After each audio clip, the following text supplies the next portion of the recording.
ขินเวลาได้ยินคำเฉยอย่าใช้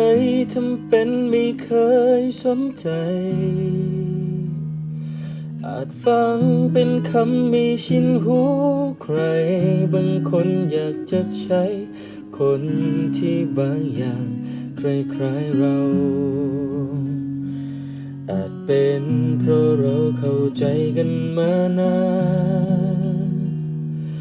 ผูกพันจนเกินกว่าจะอธิบายแต่มีบางคำที่เหมาะสมบางอารมณ์อยากจะใช้วันนี้มีอะไร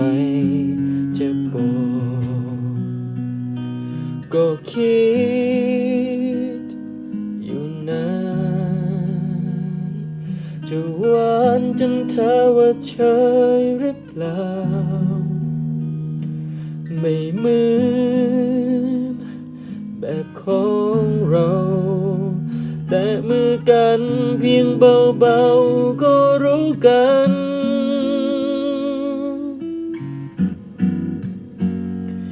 เนิ่นนานจนเราอาจลืมคำหวา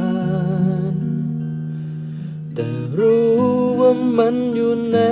หัวใจหากมันยังคงอยู่ตรงนั้นคำเฉยๆหมดความหมายคงไม่มี